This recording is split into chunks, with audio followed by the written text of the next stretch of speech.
30 days, Mr. Dawson. Marry or forfeit every acre you own. Cole Dawson had broken wild horses with his bare hands, had rebuilt his barn twice after floods took it, had buried his father in frozen ground and kept going without a single word of complaint. But this law dropped him to his knees. They pointed him to the one woman in Willow Creek that nobody wanted. Too old, they said. Too educated. Too difficult. What nobody told Cole Dawson, what nobody had bothered to find out, was that the woman everybody overlooked was the only one with the courage, the brilliance, and the iron will to save everything he had. Subscribe to our channel. Stay with this story until the very last word and drop a comment telling us what city you're watching from. I want to see exactly how far this story travels. Cole Dawson didn't sleep that night. He sat at the kitchen table of Raven Creek Ranch with the government notice spread flat in front of him, reading the same paragraph for the fourth time, as if the words might rearrange themselves into something bearable. They didn't. The Territorial Settlement Act of 1884 was perfectly clear. Any isolated landowner operating beyond the boundaries of an incorporated township was required to demonstrate a permanent household meaning, a lawfully married spouse residing on the property within 30 days of formal notification or surrender the deed to the Territorial Land Commission. 30 days. He had spent 10 years on this land. 10 years of broken knuckles and frozen mornings and cattle drives through weather that killed lesser men. He had built the fences post by post, dug the irrigation channels by hand, raised the barn twice, once after a fire, once after a flood, and never once asked a single soul for help. And now some man in a government office in Denver had decided that none of that counted unless Cole Dawson had a wife. He folded the notice, set it in the drawer, went to bed, lay there staring at the ceiling until the sky turned gray. Then he got up, saddled his horse, and rode toward Willow Creek. The town of Willow Creek sat 14 miles east of Raven Creek Valley, tucked against the base of the mountains, where the road widened enough for a proper main street. Cole had always kept his distance from it. Towns meant people. People meant questions. Questions meant the kind of conversations he had no patience for. But that morning, he rode straight down the center of it. He tied his horse outside the post office and asked the postmaster, a thin, nervous man named Gerald Pruitt, whether anyone in town knew of a woman in need of a marriage arrangement. Gerald blinked at him. A what? A woman, Cole said slowly, who needs a husband. On paper, for legal purposes. Gerald opened his mouth, closed it, then leaned forward across the counter as if sharing a secret. Well, he said, there is Margaret Ellis. Cole didn't recognize the name. Who's that? Gerald glanced towards the window. Came out from Philadelphia about 8 months ago. School teacher. Set up a little reading room for the children. Smart woman. Real smart. He paused. Maybe too smart. Cole stared at him. Too smart for what? For most men around here. Gerald cleared his throat. She's 29, never married. Town's been well, people have opinions. People always have opinions, Cole said. Where is she? Boarding house on Cedar Street. Mrs. Harlow's place.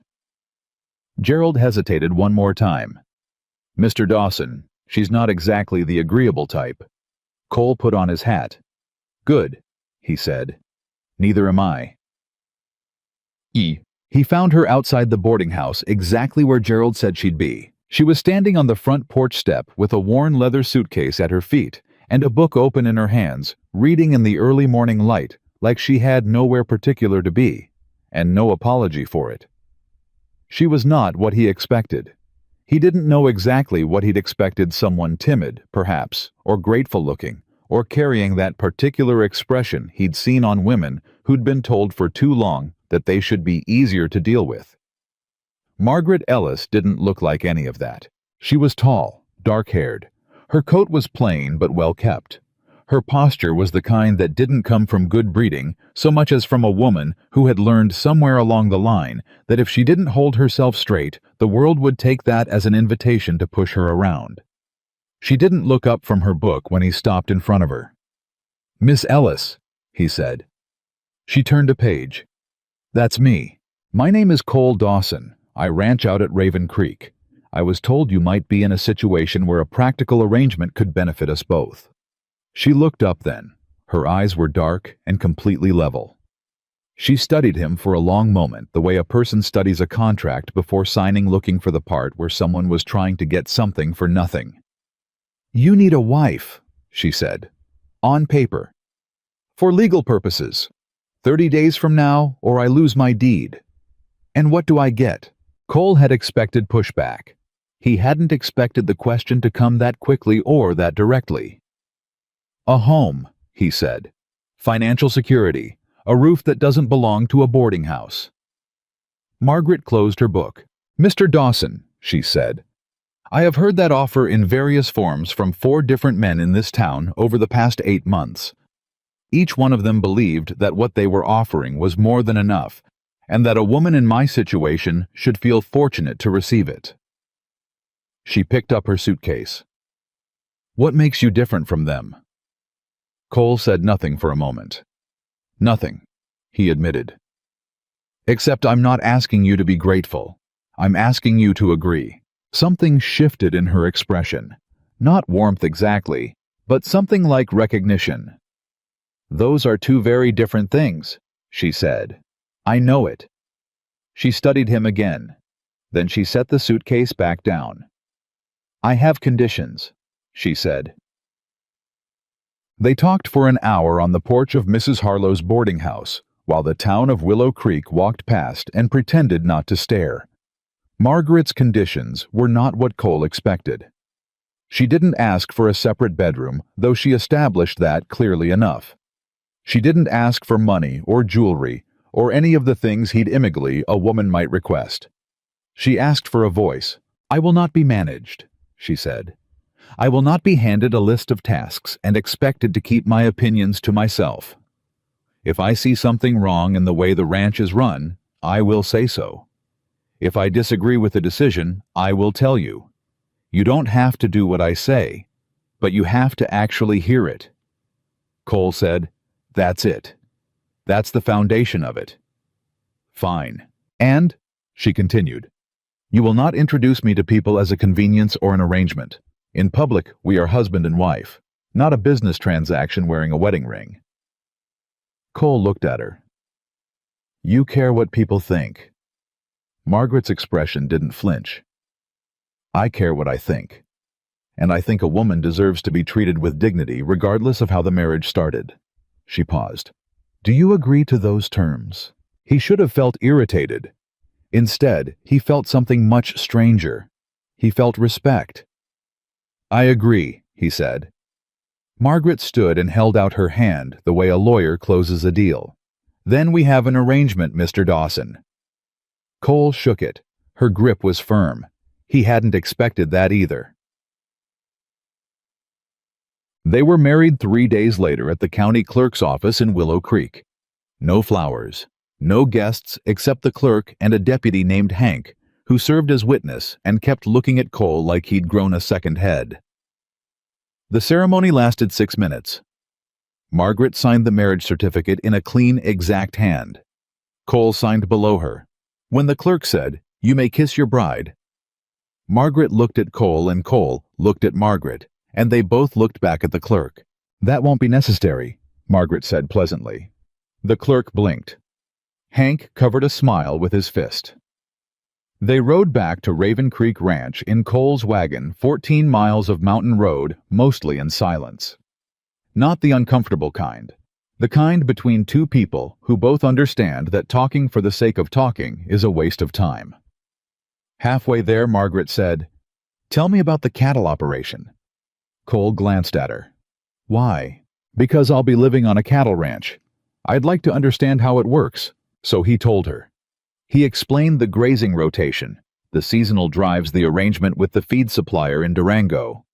He told her about the 3 ranch hands he employed: Luis, a quiet Mexican man who'd been with him for 6 years; Tommy, who was 19 and enthusiastic and broke things with alarming regularity; and old Pete, who claimed to be 60, but might have been 80, and who had once single-handedly prevented a cattle stampede by standing in the middle of the road and yelling at the top of his lungs. Margaret listened to all of it, asked 2 questions.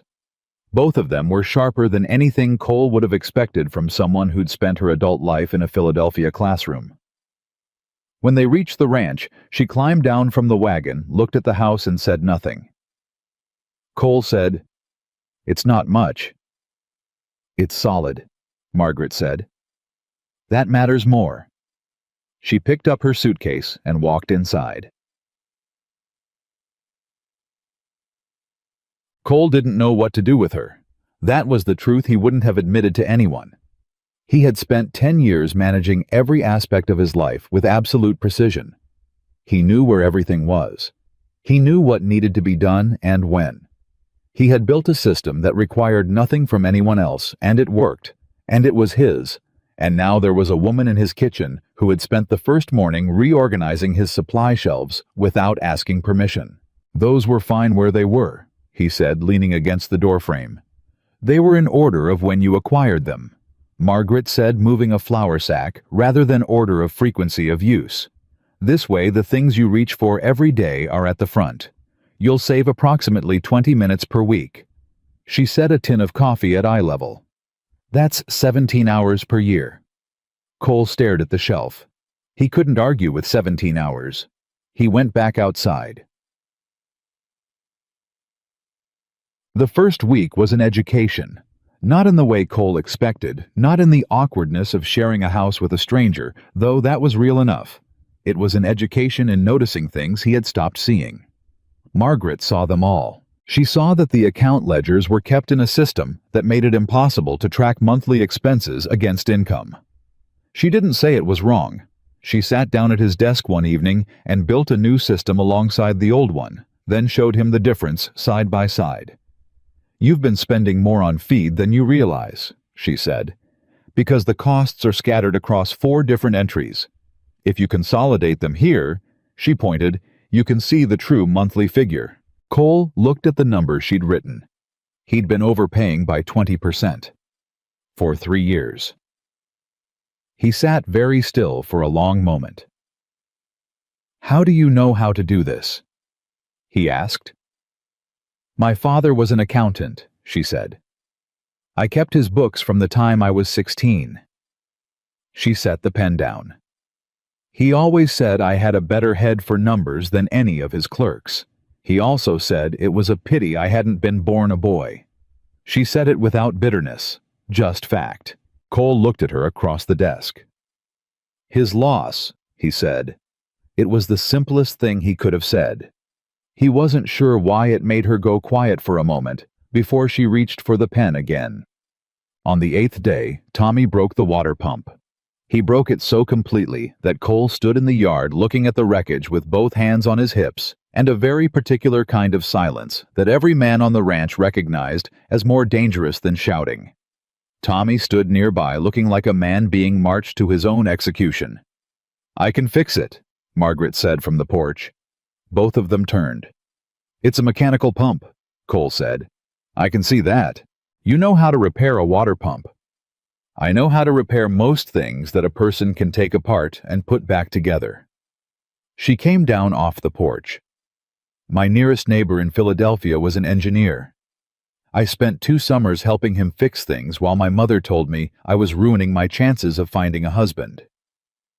She crouched next to the pump and looked at the damage. "Hand me that wrench." Tommy handed her the wrench. Cole watched Margaret Ellis take apart a cast iron water pump in the dust of his ranch yard, work through the problem with steady hands, and put it back together in 40 minutes flat. When she stood up and the pump ran clean, Tommy let out a whoop that sent the chickens running. Margaret wiped her hands on a cloth.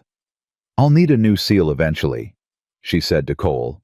"This one's been worn for longer than just today. Write it on the supply list."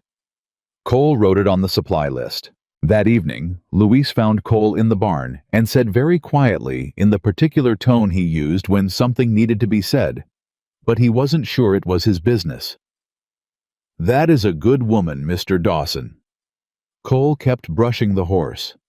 "She's practical," he said. Luis smiled to himself and went back to work. 2 weeks in, Cole came home from a ride to find Margaret sitting at the kitchen table with a stack of papers he didn't recognize. "Where did those come from?" he asked. Margaret looked up.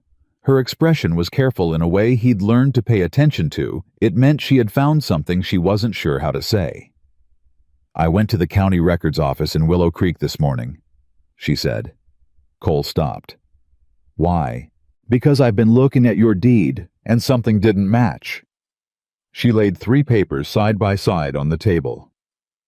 "The boundary line on your deed differs from the boundary line in the original 1871 territorial survey by 42 feet on the eastern ridge." She tapped one document. "This survey is the legal foundation. Yours was filed in 1879 as an amendment." Cole came to the table. He stared at the documents. "Someone amended my deed." "Someone amended the recorded version of your deed," Margaret said. "Not the original. The original is here at the bottom. I had to ask the clerk to find it in the archive files. It took him almost an hour." She paused. "The amendment was filed by a land agent, a man named Victor Blackwell." The name landed in the room like a stone dropped in still water. Cole knew that name. Victor Blackwell was the largest landowner in the Eastern Valley. A man who wore nice suits and rode expensive horses and smiled the way people smile when they believe they are entitled to more than they currently possess. Cole had dealt with him twice once over a boundary fence dispute that Blackwell had eventually backed down from once over water rights that Blackwell had tried to claim through a loophole in the irrigation agreement. Both times Blackwell had retreated, but he hadn't gone away. "He's been in the records," Cole said. "He's been in the records," Margaret confirmed. "And I don't think your ranch is the only one." She straightened the papers. "I need to go back to the records office. I need more time with the archives." Cole looked at her. He'd brought her to his ranch to satisfy a government requirement, to put a name on a piece of paper so he could keep the land he'd built. Now she was sitting at his kitchen table, telling him the land might already be under attack from a direction he'd never thought to look. "Tomorrow," he said. "I'll take you back tomorrow." Margaret nodded. Then she looked up at him again. "Cole." It was the first time she'd used his name without the Mr. in front of it. He stopped. "This is more serious than you're letting yourself believe," she said. "Blackwell didn't file that amendment by accident. He was planning something, and the settlement law—" She paused. "I think someone wanted you forced into a vulnerable position before they made their next move." The silence in the kitchen was very long. "You think the law was used against me specifically," Cole said. "I think you need to consider that possibility." Cole sat down across from her. For a long time, neither of them spoke. Outside, the wind moved through the valley, and the cattle shifted in the lower pasture. And somewhere in the barn, Tommy was singing badly to himself the way he did every evening before dark. Cole looked at the documents on the table. At 10 years of work potentially undermined by a scheme he hadn't seen coming. At the evidence laid out with a precision he couldn't have managed on his own. He looked at Margaret. "Why are you doing this?" he asked. "The arrangement was room and board. Legal cover. You didn't sign on for this." Margaret was quiet for a moment. "Because it's wrong," she said simply, "and because someone should." She gathered the papers into a neat stack. "And because—" She added, not looking at him, "I think you've been fighting alone for so long that you've forgotten it's possible to fight any other way." Cole Dawson sat in his kitchen with a woman everyone in Willow Creek had written off as too difficult, too old, too much, and felt for the first time in longer than he could remember that the walls he'd built around every part of himself had developed a crack. Not a breach, just a crack, but enough to let something through. He pushed back from the table. "Get some sleep," he said. "We ride at first light." Margaret picked up her papers, stood and walked toward the hall. At the doorway, she stopped. "Cole?" she said again, quieter this time. "Yeah." "You're not going to lose this ranch." She said it the way she said everything, direct, no flourish, nothing wasted. He didn't answer. But when she was gone, he looked at the desk where she'd rebuilt his ledger system, at the shelf she'd reorganized, at the supply list pinned to the wall with his entry and below it in her cleaner hand pump seal, Eastern Well Urgent. He sat in the quiet for a very long time. And for the first time in years, Cole Dawson allowed himself to believe that someone standing beside him might not be a weakness. It might be the only thing that saved him. They rode out before sunrise. Margaret sat beside him on the wagon bench, with the stack of documents tucked inside her coat. One hand braced against the seat as the wheels hit the ruts in the mountain road. She didn't complain about the cold, didn't make small talk. She stared straight ahead the way Cole had learned she always did, when her mind was working through something she hadn't finished solving yet. He'd been around enough people to know the difference between someone who was quiet, because they had nothing to say, and someone who was quiet because they were thinking faster than words could keep up with. Margaret Ellis was always the second kind. "Tell me everything you know about Blackwell," she said about 4 miles out. Cole kept his eyes on the road. "Came into the valley about 6 years ago. Bought the Hartley spread after old man Hartley died with no heirs. Started expanding from there. Bought 2 more parcels inside a year. Through proper purchase. On paper." Margaret turned to look at him. "What does that mean?" "It means both families sold at prices lower than the land was worth," Cole said. "By the time they agreed to sell, they didn't feel like they had much choice. Equipment failures, water disputes. One family had a barn fire." He paused. "Nobody could prove anything. But you suspected." "The valley suspected. Suspecting and proving are 2 different animals." Margaret faced forward again. "How much land does he hold now?" "Better part of the eastern range. 3 working ranches, the old Miller water claim." Cole's jaw tightened. "And he's been pushing west. Toward your ridge. Toward my ridge." The wagon rolled on through the dark. After a while, Margaret said, "The amendment he filed on your deed, it moved your eastern boundary 42 feet inward. That might not sound like much." "It's the creek," Cole said. "I thought so. Raven Creek runs along that ridge. That's my water source. Without the creek access, the upper pasture is worthless in summer." He kept his voice flat. "Without the upper pasture, I can't sustain the herd through the dry months. Without the herd, the ranch fails," Margaret finished. Slowly. "But yes." She was quiet for a long time after that. Then, "He didn't need to take your land outright. He just needed to make it unworkable."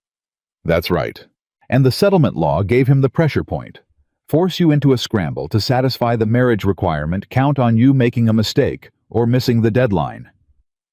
"And then challenge the deed once I was already off balance," Cole said. Margaret nodded slowly. "He's patient.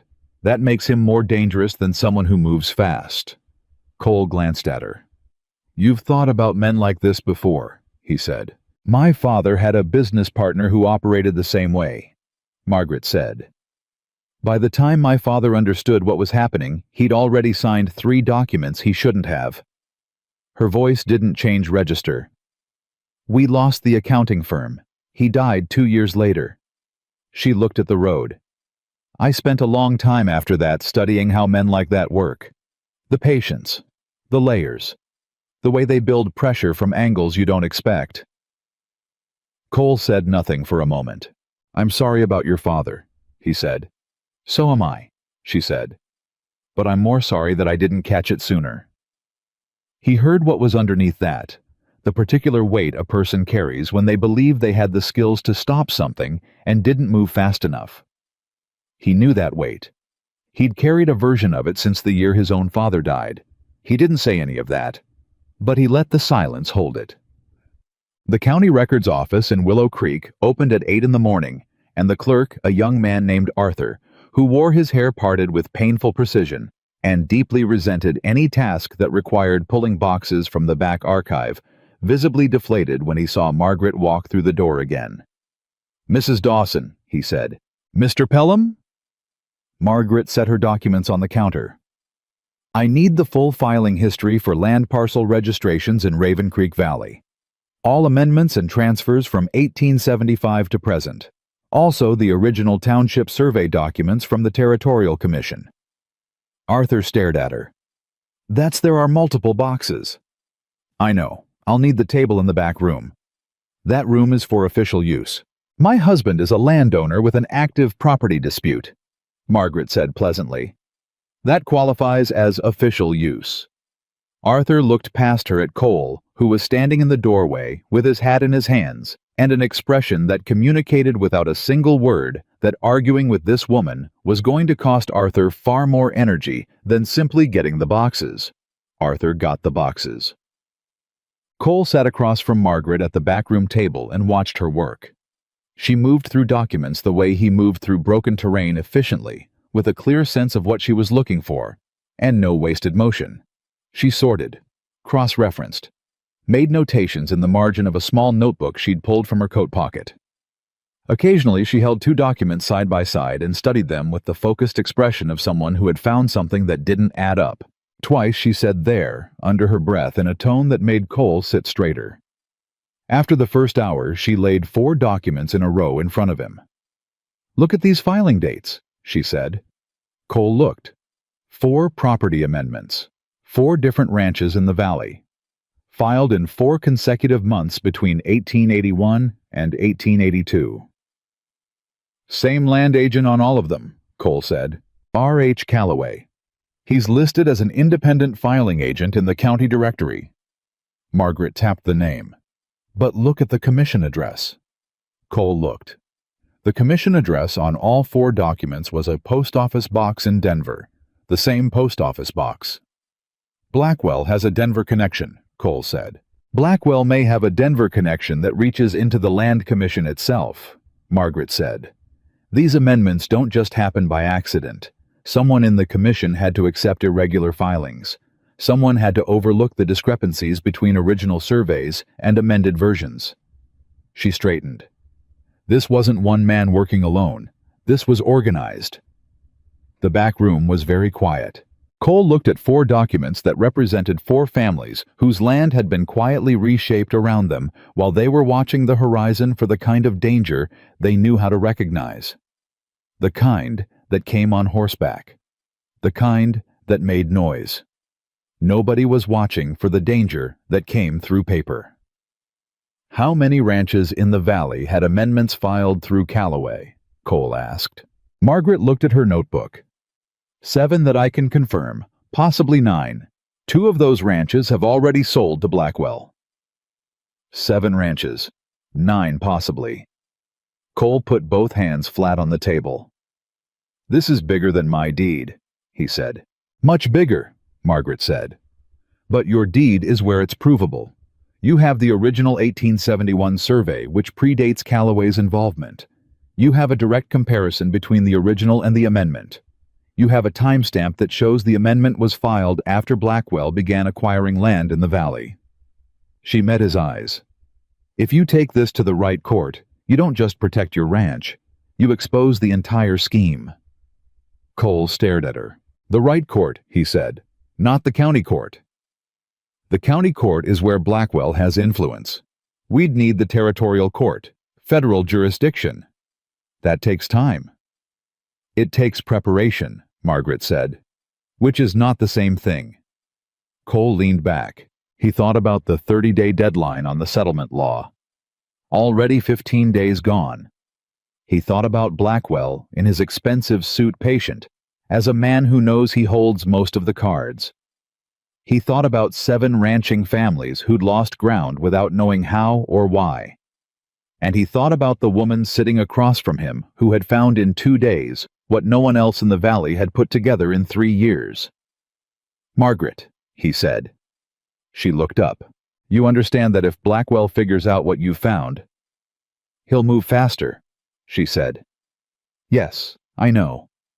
She held his gaze. That's why we need to move faster first.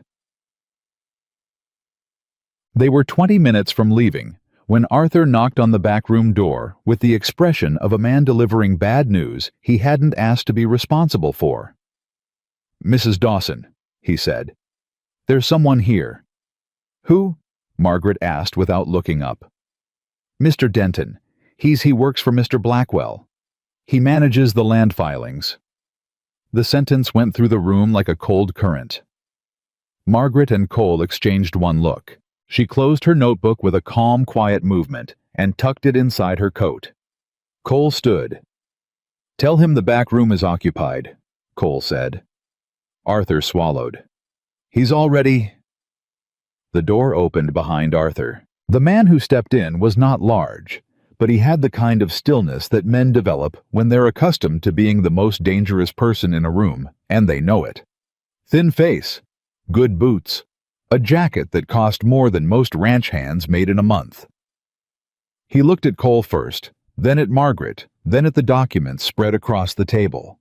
His eyes moved across those papers the way a man's eyes move when he's calculating damage. "Mr. Dawson," he said. His voice was smooth, careful. "I wasn't aware you had business at the records office." "I wasn't aware it required your approval," Cole said. Denton smiled. It didn't reach anything past his teeth. "Of course not. Just surprised to see you in town on a weekday." His eyes moved to Margaret. "And this must be your wife. We've heard quite a bit about your recent marriage." "Have you?" Margaret said. "Not a question. Small valley," Denton said. "News travels." He glanced at the table again. "Doing a bit of research. Organizing some property records," Margaret said pleasantly. "Routine housekeeping." "Of course." Denton's smile held. "Well, I won't keep you." He looked at Cole one more time. "Mr. Blackwell has been meaning to pay a visit to Raven Creek. I'll let him know you're well." He left. Arthur closed the door behind him. The silence lasted about 4 seconds. "He saw the documents," Margaret said. "He saw enough," Cole said. "We need copies. Now." Cole turned to the door. "Arthur." Arthur appeared instantly, as if he'd been waiting with his ear pressed to the wood. "I need copies of everything on this table," Cole said. "How fast can you do it?" Arthur looked at the stack. "An hour. 20 minutes, Cole said. Arthur went. Cole turned back. Margaret was already separating the documents into 2 piles: originals and the ones she'd pulled as supporting evidence. "He's going to tell Blackwell today," Cole said. "He may already be sending a wire." Margaret worked quickly, her hands steady. "Blackwell will want to act before we can file anything." "What does that mean for us?" "It means the timeline just changed." She looked up. "We have days, not weeks." They rode back to Raven Creek in a different kind of silence than the morning. The morning silence had been focused, strategic, the kind that lives in front of a problem. This one lived behind a problem that had just grown teeth. Cole went over it in his head the whole way home. Denton's eyes on those documents, that too smooth smile, the casual mention of Blackwell visiting. None of it was accidental. Every word the man spoke had been designed to communicate one thing and one thing only. "We know what you're doing, and we are not worried." That last part bothered Cole more than anything else. Men who weren't worried were either fools, or they were holding something Cole couldn't see yet. Victor Blackwell was no fool. When they got back to the ranch, Luis was waiting in the yard with an expression Cole had learned over 6 years to read with precision. It was the expression Luis wore when something had gone wrong while Cole was away, and Luis had handled it, but believed Cole needed to know immediately. "What happened?" Cole asked before he was fully off the horse. "2 men came this morning," Luis said. "Rode the eastern fence line. Didn't stop, didn't speak. Just rode it slow and looked at it." He paused. "One of them wrote something in a book." Cole was very still. "Did you recognize them?" "No, but their horses had the Blackwell brand." Margaret had climbed down from the wagon. She stood listening. "He's surveying," she said quietly. Both men looked at her. "He's establishing a physical presence on the boundary line. If he challenges your deed in court and you haven't visibly contested the boundary, the court will note that the line wasn't disputed in practice." She looked at Cole. "You need to be on that fence line tomorrow morning, with witnesses." Louise said, "I can ride it with him." "Tommy too," Margaret said. "3 men on the line, visible. If Blackwell sends anyone, you're already there." She looked at Cole. "Document the date. Write it down tonight." Cole looked at Louise. Louise looked back at Cole. "She's right," Louise said. "I know she's right," Cole said. That evening, Cole sat at the desk and wrote out a statement of property, the boundary as he understood it, dated and signed. Margaret added a formal notation referencing the 1871 survey document by file number. She knew the file number from memory. Cole watched her write it. "You memorize the file number," he said. "I memorize things," she said without looking up. "Always have. My mother said it was unladylike." She blotted the ink. "I'm not sure what numbers have to do with being a lady. They kept your father's business alive while he was running it." Margaret was quiet for a moment. "They did," she said. "And they might keep this ranch now." She looked up at him. Something crossed her face, something quick and complicated that she didn't entirely manage to contain before it settled back into that composed, direct expression he'd come to know. "Let's not count the cattle before they're in the pen," she said. Cole almost smiled. Almost. "Fair enough," he said. She went back to writing. He went back to watching her write, though he didn't examine too carefully why he was doing that instead of something else. 3 days later, Blackwell made his move. It didn't come as a physical confrontation. Cole had half expected that men arriving at the gate a show of force, the kind of pressure that had weight you could push back against with your hands. That would have been easier. Instead, it came as a letter, delivered by the county sheriff's deputy, which meant it had legal standing, which meant Blackwell had already initiated proceedings somewhere Cole couldn't see. The letter informed Cole Dawson that Victor Blackwell, as party of record to the 1882 boundary amendment to Raven Creek property deed, number 1879-CR-14, was formally contesting the current occupancy of the Eastern Ridge and Creek access, and requesting a property review hearing before the Willow Creek County Court within 14 days. 14 days. Cole read it twice. Then he handed it to Margaret without a word. She read it once. "He moved faster than I expected," she said. "What does that tell you?" "That Denton's report frightened him." She set the letter on the desk. "He wouldn't have pushed to a county hearing this quickly unless he was afraid of what we found. A county hearing is faster than a territorial filing, but it's also riskier for him because the evidence is presented publicly." She frowned. "Unless he's already arranged the outcome." The word arranged sat in the room. "The judge," Cole said. "I don't know, possibly." Margaret pressed her fingers together. "We need to find out who the presiding judge will be before we decide how to respond. And if it's someone Blackwell owns, then we don't fight in that court."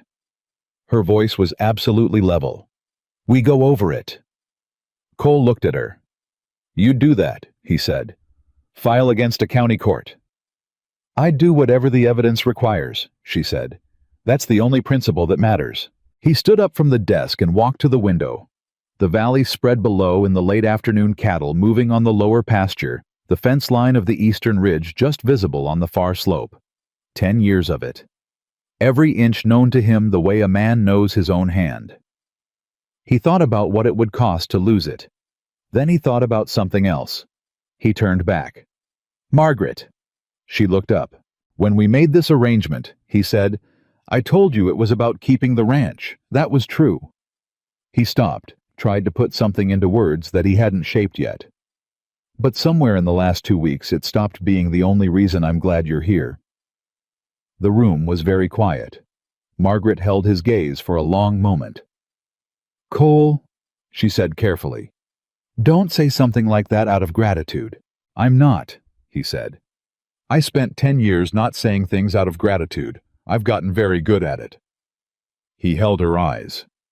"I'm saying it because it's true, and because you told me in the beginning that honesty was the only thing you were asking for." She didn't answer right away. When she did, her voice was quieter than usual. "We have a hearing to prepare for," she said. "I know it. And a great deal of work to do before we can afford to think about anything else." "I know that too." She looked at him for one more moment.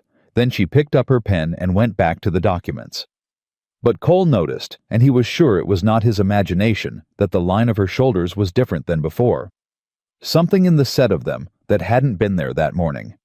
Something that in a woman who always held herself like she was preparing for the next battle looked almost like relief. Outside, the evening came down over Raven Creek Valley, and the wind moved through the grass of the upper pasture. The pasture Cole refused to lose, the pasture that depended on a 42-foot strip of land, and a creek that ran cold and clear along a ridge that someone powerful had already decided belonged to him. He was not going to let that stand, and for the first time in 10 years, he was not going to fight it alone. The hearing was set for a Thursday, 12 days away when the letter arrived. 11 by the time Cole and Margaret finished building their first response document.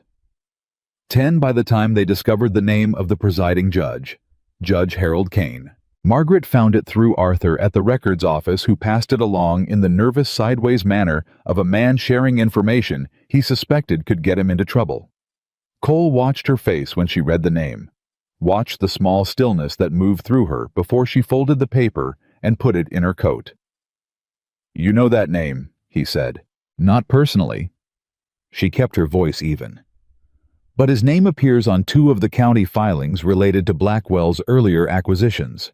He signed off on both of them." She looked at Cole. He was the approving authority when the Hartley spread transferred to Blackwell, and when the Miller water claim was reclassified. Cole said nothing for a moment. "So Blackwell picked his court," Cole said. "Blackwell built his court," Margaret said. "There's a difference." They were standing outside the records office in the cold morning air, and Margaret was looking at the middle distance with that particular expression Cole had come to understand meant she was 3 steps ahead of the current moment, and none of those steps were good news. "We can't win in Kane's court," Cole said. It wasn't a question. "Not fairly." She turned to him. "Which means we don't fight in Kane's court. You said we'd go over it if we had to." "I said that. I meant it." She started walking back toward the wagon. "But going over a county judge requires something we don't have yet." "What's that?" "A reason compelling enough that the territorial court can't ignore it." She climbed up to the wagon bench. "One ranch with a boundary dispute is a local matter. One ranch is not enough." Cole got up beside her. "But 7 ranches," he said slowly. Margaret looked at him. 7 ranches with falsified amendments connected to the same filing agent approved by the same judge, all benefiting the same buyer. She picked up the reins. "That is not a local matter. That is a conspiracy against territorial land law. That goes to the federal circuit." The wagon started moving. Cole looked straight ahead. "We need the other ranchers," he said. "We need at least 3 of them willing to speak," Margaret said. "People with their original deeds who can show the same pattern." She paused. "People who trusted the system and got hurt by it." "They're going to be scared," Cole said. "Blackwell's already taken 2 of them. The others are going to wonder if speaking up makes them the next target." "It might," Margaret said honestly. "That's why you have to be the one to ask them." Cole turned his head. "Me. You have something I don't have," she said. "You've been in this valley for 10 years. These people know you. They trust you. When you tell them what we found—" She stopped. "When you show them the documents, not me explaining documents, but you standing in front of them saying, 'I am fighting this, and here is what I know,' some of them will stand up." Cole looked at the road. He thought about the families in the valley. The Brennans who'd been running cattle 3 ridges over for 15 years. Old Walt Gurney, whose son had taken over the spread 2 years ago. The Calder family, who had 3 boys and a section of land along the eastern creek that would be worthless without water rights. People he'd nodded to at the feed store. People he'd helped pull cattle out of the creek after a bad spring flood. People he'd never once sat down and talked to for longer than 5 minutes, because sitting down and talking required the kind of openness he'd spent a decade building walls against. "You're asking me to trust people," he said. Margaret didn't soften it. "Yes. People have a way of letting you down. People have a way of surprising you too," she said. "You just have to give them the chance." Cole spent the next 2 days riding the valley. He went to the Brennan place first, because Dan Brennan was the kind of man who listened before he spoke, and Cole needed someone to listen before word could spread in a direction he couldn't control. He sat at Dan Brennan's kitchen table, with the documents Margaret had organized, and laid them out the same way Margaret had laid them out for him. Dan Brennan was 61 years old, and had the weathered look of a man who had spent those years outside. He read each document slowly, turned some of them over, asked 1 question per document, every question precise. When he was done, he sat back and said, "My eastern line." "What about it?" Cole said. "6 years ago, I got a notice that there was an error in my original filing. Small acreage discrepancy. A man from the county came out and I signed a correction." Dan's face was very still. "I thought it was routine." "Was it Calloway?" "The filing agent." Dan looked at him. Then Dan got up and went to the back room and came back with a box of old papers and started going through them with the focused urgency of a man who suddenly understands that something he thought was behind him may be directly in front of him. He found the document in 8 minutes. R.H. Calloway, Agent of Record. Dan Brennan sat down heavily. "How many others?" he asked. "We know of 7, Cole said. "Possibly 9. The Calders. I'm riding there next." "Take me with you," Dan said, and he was already standing. The Calder place was harder. Young Robert Calder, 28 second year running the ranch since his father's stroke, met them in the yard with the wariness of someone who had been approached by official-looking people before and learned to be careful. He shook Cole's hand, looked at Dan, looked at the folder of documents under Cole's arm. "Whatever you're selling," Robert said, "we're not buying." "We're not selling anything," Cole said. "We're trying to stop you from losing your water rights." Robert went very still. "What are you talking about?" "You had a boundary correction filed in 1882, Cole said. "Through an agent named Calloway. Small adjustment on your eastern line." Robert's expression changed. "How do you know about that?" "Because the same adjustment was filed on my land. And Dan's. And at least 5 other spreads in this valley." Cole met the younger man's eyes. "And every one of those adjustments pushed the property line away from Raven Creek, away from the water." Robert Calder didn't speak for a long time. Then he said, "My father always said something felt wrong about that filing. He tried to ask questions, but the county man said it was standard procedure." He paused. "My father trusted official documents." "So did all of us," Dan said. Robert looked at both of them, at the documents, back at Cole.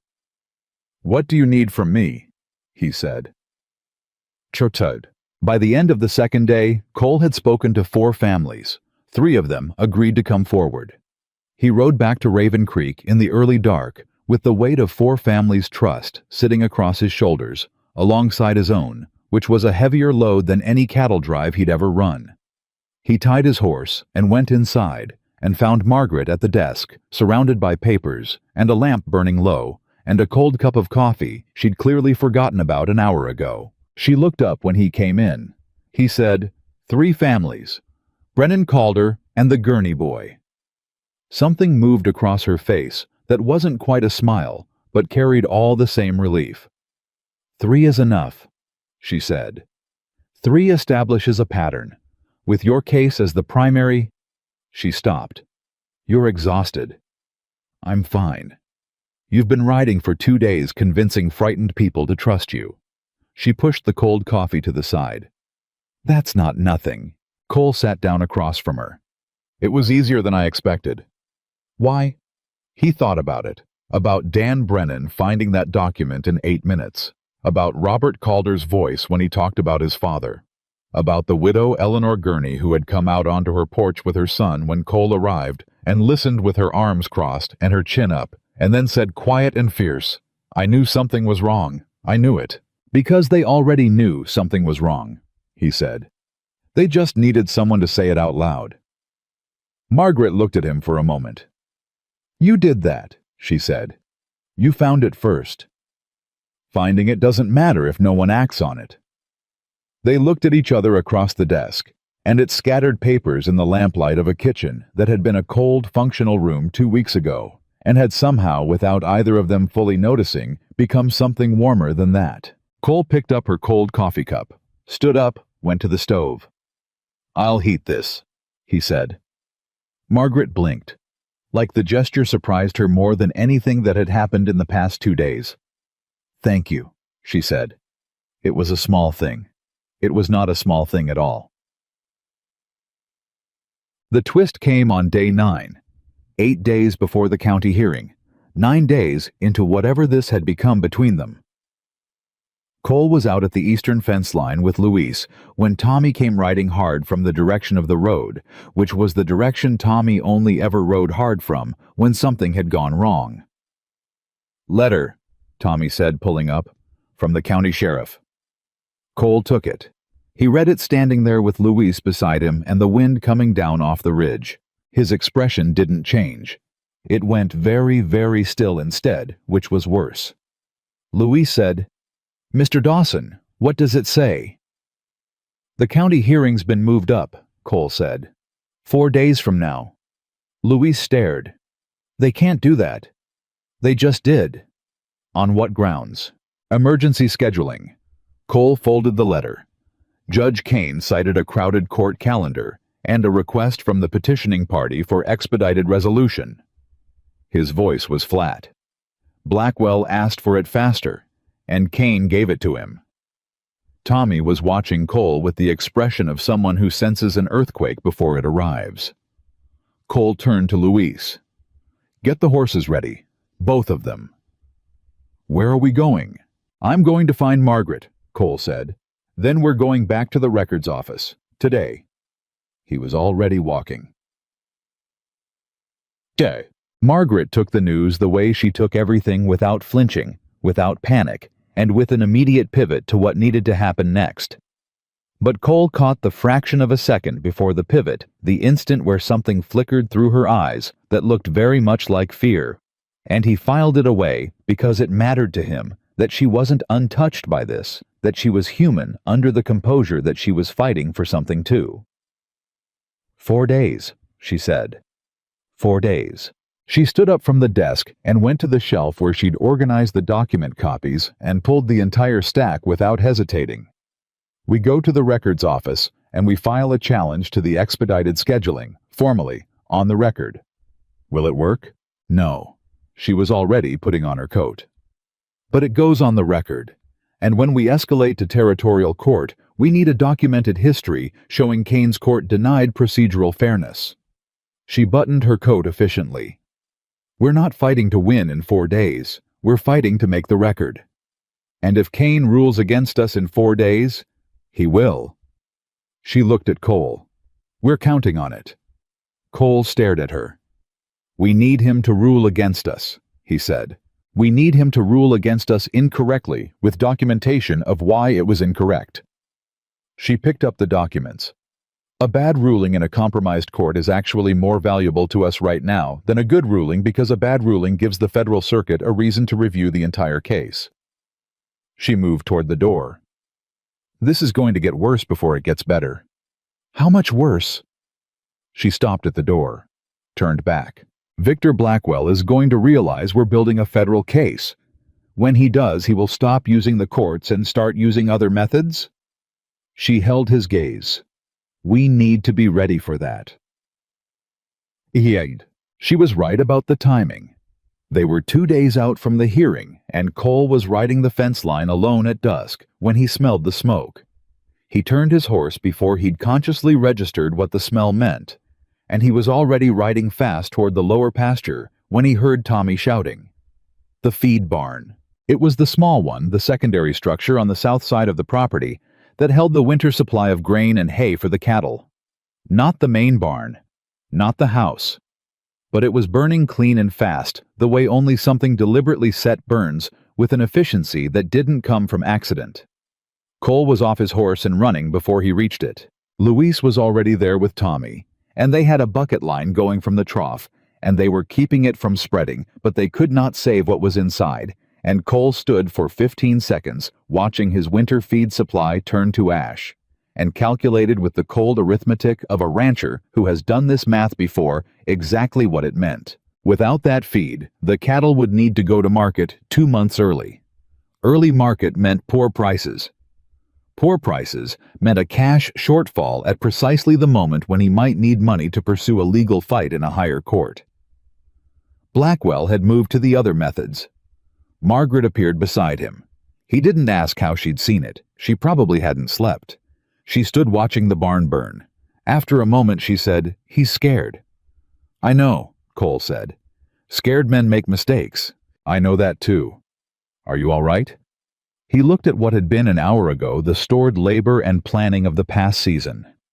He thought about everything it would cost. He let himself feel it fully for exactly the time it took to breathe out. Then he said, "I will be." She didn't reach for him, didn't offer the kind of comfort that would have felt false between two people as honest as they'd learned to be with each other. She just stood beside him. That was enough. That was in fact exactly enough. Luis came over when the fire was dying. His face and coat were dark with smoke. "Anyone see who set it?" "No," Tommy said. "I came from the east and didn't see anyone riding out." "They came on foot from the north," Cole said, "through the tree cover." He looked at Luis. "Blackwell's not stupid enough to send men on branded horses twice." "What do we do?" Tommy asked. Cole turned away from the remains of the barn. "Exactly what we were already doing," he said, faster. The hearing before Judge Kane lasted 40 minutes. It felt like 40 minutes inside a room where the outcome had already been decided before anyone sat down, which was exactly what it was. Cole and Margaret sat on one side of the room. Blackwell sat on the other in a suit that cost more than Tommy's monthly wages, with his attorney. A slick, well-rehearsed man named Forsyth, who had the bearing of someone accustomed to winning in rooms like this, and a property assessor Forsyth had brought in from Denver. Kane was a gray-haired man with the kind of face that had been pleasant once and had calcified into something harder over years of making decisions that favored whoever made it worth his while. He opened the proceedings without looking directly at either party for longer than 2 seconds. Forsyth presented first. He was polished and efficient. The 1882 amendment was valid. The boundary correction had been filed appropriately and accepted by the county. Cole's occupation of the disputed Eastern Ridge constituted unlawful use of land he had no legal claim to. Then Margaret stood up. Forsyth blinked. Kane said, "Mrs. Dawson, representation in this court." "I am not representing my husband," Margaret said clearly. "I am a party to this property as his legal spouse and co-occupant, which gives me standing to speak to the court directly." She held up the marriage certificate. "I have the documentation." Kane looked at her for a long moment. He couldn't dismiss her without creating exactly the kind of procedural record she was building. "You may speak briefly," he said. Forsyth sat back down with the expression of a man recalculating. Margaret laid 3 documents on the table in front of her. "The court has heard that the 1882 amendment to deed number 1879-CR-14 was properly filed and accepted," she said. "I would like to enter into the record the original 1871 territorial survey for Raven Creek Valley, which establishes the property boundaries that preceded any amendment." She held it up. "I would also like to enter the amended deed filed by R. H. Calloway in August of 1882. She held up the second document. And a comparative analysis of those two documents, which shows a discrepancy of 42 feet on the eastern boundary line in direct conflict with the original survey, which has never been formally superseded. The room was quiet. Kane's expression didn't change, but Blackwell's did. Just for a second. Just a tightening around the eyes, a stillness that didn't belong on the face of a man who had been confident for months. Margaret placed the documents on the court recorder's table. I ask only that these be entered into the official record of this proceeding. She sat down. Forsyth was on his feet immediately. The documents were irrelevant. The amendment superseded the original survey. The court had no grounds to question a properly filed amendment. Kane agreed. He ruled in Blackwell's favor. He denied Cole's property claim to the eastern ridge and the creek access. He did it in the smoothest, most legally efficient language he could manage. He entered Margaret's documents into the record because he had no legitimate grounds to refuse them, and refusing them would have looked worse than accepting them. Cole sat beside Margaret and felt the ruling settle on him like a physical weight. Then he heard Margaret exhale not in defeat, but in the way someone exhales when the first step of a longer plan has landed exactly where they needed it to. He leaned slightly toward her. "That's what we needed," he said quietly. "That's exactly what we needed," she said just as quietly. He ruled against documented evidence that he had no legal basis to dismiss. Forsyth's own argument confirmed the amendment superseded the original survey, which means Forsyth just told a court of record that amended documents can override original territorial surveys. She gathered her papers. That's the argument that will undo every fraudulent filing Calloway touched. Cole straightened. Outside the courtroom, Blackwell walked past them without stopping. But he slowed down for exactly one step, and in that step he looked at Margaret with an expression that was no longer dismissive. It was calculating. And it was Cole recognized the look of a man who had just understood that the person he'd underestimated most was the most dangerous one in the room. Margaret met his eyes without blinking. Blackwell walked on. Cole put his hat on and followed her out of the courthouse and into the bright, hard light of the afternoon, and behind them the door closed on a ruling that had just become the foundation of something much larger than one ranch's boundary dispute. Dan Brennan was waiting on the steps with Robert Calder beside him. "Well," Dan said. "We lost," Cole said. Dan's face fell. "And now," Margaret said, "we go to federal court." She was already moving down the steps. Dan looked at Cole. Cole said, "You two still in?" Dan Brennan looked at Robert Calder. Robert Calder looked at Dan Brennan. "We're in," Dan said. Cole nodded once. Then he went after his wife. Not because she needed him to keep up, but because somewhere between a government letter on a kitchen table and a courthouse in Willow Creek, Cole Dawson had stopped thinking of Margaret Ellis as the woman who'd come to satisfy a legal requirement, and had started thinking of her as the person he didn't want to be 3 steps behind. The Federal Circuit Court in Denver didn't move fast. That was the first thing Cole had to accept when Margaret explained what came next. Federal filings required documentation submitted in triplicate, a formal petition outlining the grounds for review, and a docket assignment that could take anywhere from 3 weeks to 2 months, depending on the court's current load. 3 weeks to 2 months. With Blackwell holding a county court ruling and a property assessor already mapping the eastern ridge, Cole stood in the kitchen and said nothing for a full 30 seconds after Margaret told him the timeline. Then he said, "He'll move on the water access before we get a hearing date." "Probably within the week," Margaret said. "He has the ruling. Legally, he can begin asserting the boundary. Which means he blocks the creek. Which means the upper pasture starts drying in 30 days. Cole pulled out a chair and sat down heavily. Not from defeat from the weight of calculating every possible move and finding that most of them led somewhere he didn't want to go. He'd made decisions under pressure his whole life, but those decisions had always been physical. Move the herd here. Reinforce the fence there. Ride through the night to make the market. Problems with answers his hands could execute. This problem lived in paper and procedure, and the particular patience of a man like Blackwell, who had been playing this game much longer than Cole had known he was in it. "Tell me what we need," Cole said. Margaret sat across from him. She'd been up since before he woke that morning, and he knew it because the lamp in the study had still been lit when he came downstairs at 5, and the coffee had already been made, and she'd had the particular focused stillness of someone who hadn't stopped thinking long enough to sleep properly. "We need the federal petition filed within 48 hours, she said. "I can write it, but I need a lawyer to submit it. Someone with standing in the federal circuit." "I don't know any federal lawyers." "I know one," she said. "From Philadelphia. His name is Edward Marsh. He handled territorial land disputes before he moved east.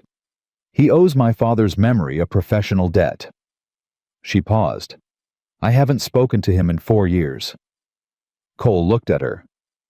"Would he come?" "I need to write to him first, if he agrees." She stopped. "It would take him 10 days to reach Denver from Philadelphia. Maybe 8 if the train connections cooperate. That's cutting it close." "Everything about this is cutting it close," Margaret said. "But Marsh knows federal land law better than anyone I've ever met. If anyone can build a petition that the circuit court can't ignore, it's him." She held Cole's eyes. "I need you to trust me on this." Cole had spent 10 years building his life on the principle that trusting people was the single fastest way to lose everything you'd worked for. He had evidence for that belief. He had a fiancée who'd left when things got hard, a father whose debts had nearly buried him ranch hands who'd quit without notice in bad seasons. The evidence was real. He looked at Margaret, who had ridden 14 miles to a records office in the cold and found in 2 days what no one else had found in 3 years, who had stood in a courthouse and entered documents into a rigged court's record with the precision of a surgeon and the nerve of someone who understood exactly what she was doing and why, who had told him the truth from the very first morning on the porch of Mrs. Harlow's boarding house and had not stopped telling it since. "Write to Marsh," he said. "Today." Something in Margaret's expression shifted. Not surprise. Something quieter than that. "Today," she confirmed. The letter went out on the morning stage. And then they waited, which was the hardest thing Cole Dawson had ever been asked to do. He was not built for waiting. He was built for action and forward motion, and the kind of problem-solving that happened in the field on horseback with his hands. Waiting felt like standing still while something came at him and being told he couldn't move yet.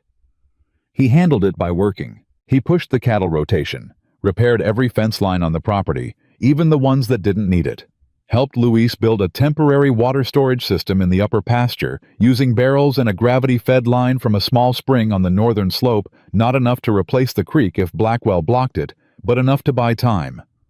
Margaret wrote. She built the federal case document by document. She organized the evidence from all 4 families, the Brennans, the Calders, the Gurneys, and their own, into a parallel structure that showed the pattern so clearly that even someone with no legal background could follow it. She annotated every Callaway filing.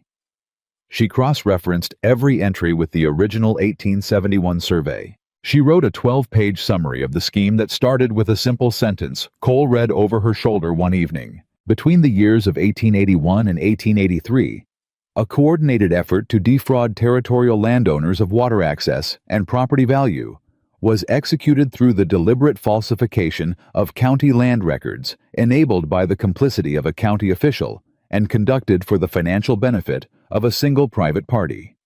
Cole read it twice. "That's a serious accusation," he said. "It's a serious crime," she said. "You'll need to prove every word of that." "I can prove every word of that."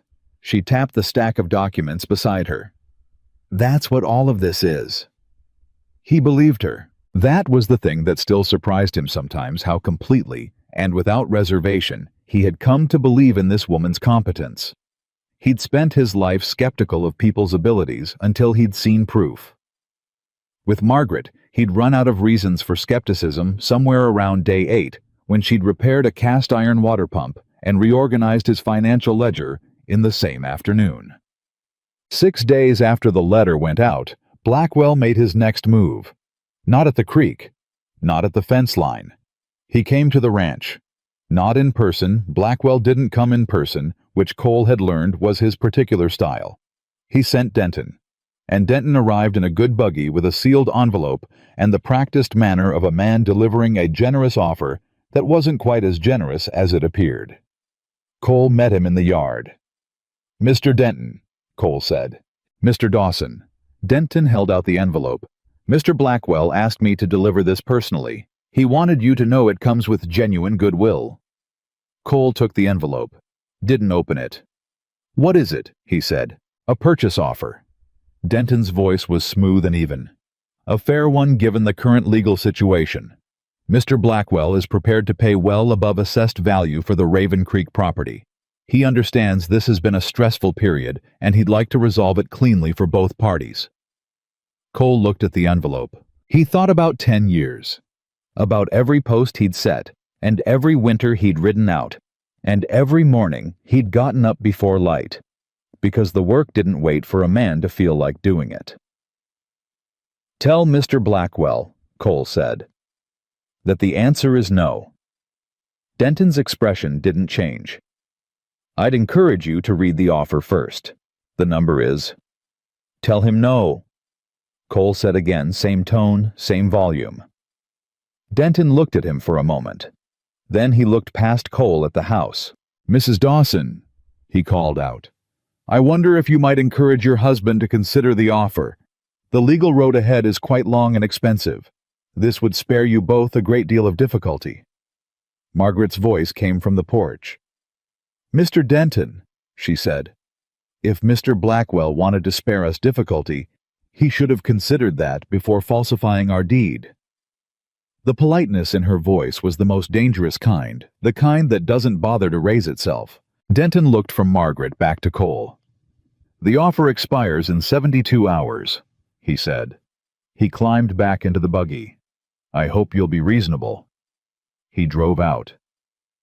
Cole stood in the yard with the unopened envelope. Luis appeared from around the barn, wiping his hands on a cloth, having witnessed the entire exchange from a position that was almost certainly not accidental. "What do we do with that?" Luis asked, nodding at the envelope. Cole handed it to Margaret, who had come down from the porch. She opened it, read it, looked up. "He offered twice the assessed value," she said. "Is that good?" Tommy asked. He had also appeared from somewhere because Tommy had a gift for materializing whenever something important was happening. "It means he's frightened," Margaret said. "You don't offer twice the value of something you believe you're about to legally acquire for nothing." She handed the letter back to Cole. "He knows the federal petition is coming." "He can't know that," Cole said. "We haven't filed yet." Margaret looked at him steadily. "Cole, he has a man inside the records office. He possibly has a man inside the county court. He almost certainly has contacts in Denver who watch the circuit court docket." She paused. "He may not know specifically, but he knows we didn't roll over after the county ruling. And a man like Blackwell plans for every possibility." Cole looked at the letter. Then he walked to the fire barrel at the edge of the yard where they burned refuse, and he dropped it in. Tommy made a sound that was half impressed and half terrified. Luis smiled very quietly and went back to work. The wire from Edward Marsh arrived on day 9. Margaret was in the study when Cole brought it to her. She read it standing up, and he watched her face and knew before she said anything that the news was something other than straightforward. "He'll come," she said. "But," Cole said. She folded the wire carefully. "He needs 2 weeks, not 10 days. His current case in Philadelphia can't be abandoned. He'll be in Denver in 14 days. 14 days. Cole ran the math. By that point, Blackwell had been holding the county ruling for over 2 weeks. The upper pasture water situation was manageable with the barrel system for now, but there were limits. More pressingly, 14 days gave Blackwell time to bring additional legal action to file for physical possession of the disputed ridge to begin establishing infrastructure along the boundary line. Yes. To make the practical reality on the ground harder to reverse, even if the federal court eventually ruled correctly. "Can Marsh file the petition from Philadelphia?" Cole asked. Margaret had already thought of this. "He can file a preliminary injunction request in Denver before he arrives in person. It's not the full petition, but it tells the court that a formal case is coming and asks them to prevent action on the county ruling until the federal review is complete. She paused. It requires us to send him everything we have by express courier. Today. How much will that cost? More than you want to spend. Do it, Cole said. She sent the wire back to Marsh within the hour. And then Blackwell did something none of them had anticipated. On day 11, the Willow Creek Gazette ran a story. Cole heard about it from Tommy, who heard about it from the feed store, who had gotten it from the postal clerk, who had read it that morning and apparently discussed it with everyone who came through the door. Cole rode to town himself and got a copy and brought it back to the ranch and set it on the kitchen table without saying a word. Margaret read it. Her expression didn't change while she was reading. When she finished, she set the paper down flat. The story was written in the careful worded by a lawyer style of something designed to damage without being technically actionable. It described a property dispute in Raven Creek Valley. It mentioned a rancher who had recently entered into a marriage of convenience with a woman described without naming her directly, but with enough detail that anyone in Willow Creek could identify her as an unmarried woman of uncertain means from the East who had arrived with no local connections and no verifiable history. The article questioned whether the marriage was genuine, whether the legal arrangement satisfied the spirit of the settlement law, whether a man in Cole's position facing significant legal challenges to his property might be attempting to use a fraudulent household arrangement to stall proceedings. And in one paragraph near the end, written as a question rather than a statement, it asked whether the woman in question had the kind of character and background that would make her a credible participant in any legal proceeding. Cole looked at Margaret. Margaret looked at the paper. "He's trying to discredit you before Marsh gets here," Cole said. "Yes." "He's calling our marriage a fraud." "Yes, and he's calling you." Cole stopped. His voice had taken on a particular quietness that was nothing like calm. "He's calling your character into question." "He is." Margaret's voice was level. "It's a reasonable tactic. If I'm not credible, the documents I found aren't credible." "Margaret." Cole's jaw was tight. "This is personal." "It's strategic," she said. "Don't make it personal." "It already is." She looked up at him. He was standing with both hands flat on the table, and something in his face that was not the controlled, watchful expression she had come to know. This was something rawer than that. Something that had moved past the careful management of a man who kept his walls up. "That article is going to make people in this town look at you differently," he said. "People in this town have been looking at me a certain way since I arrived," Margaret said. "I haven't died from it yet. That's not the point." "Cole, the point," he said, "is that you have spent the last 3 weeks fighting for my ranch, and your reward for that is a newspaper article questioning whether you're a decent woman." His voice was very controlled now, which was somehow more intense than if he'd raised it. "I'm not going to sit here and tell you to treat that strategically." Margaret was quiet for a moment. Then she said, "What are you going to do?" "I'm going to write a letter to the Gazette," Cole said. "Today. Under my name. Stating clearly that Margaret Ellis Dawson is my wife, in every sense that matters, that her character is beyond question, and that any publication that implies otherwise will be hearing from our attorney." A silence. "We don't technically have an attorney yet," Margaret said. "We will in 14 days.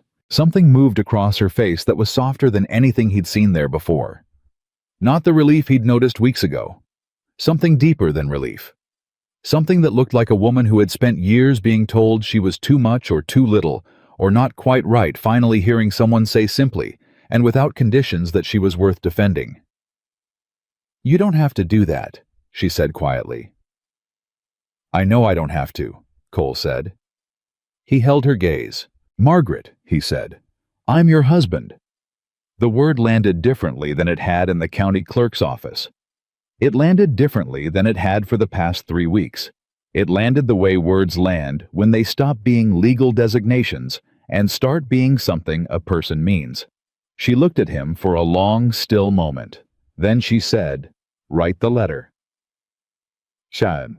The letter ran in the Gazette 3 days later alongside a formal statement from Dan Brennan and a shorter but equally direct statement from Robert Calder, both of whom had heard about the article and shown up at Raven Creek without being asked.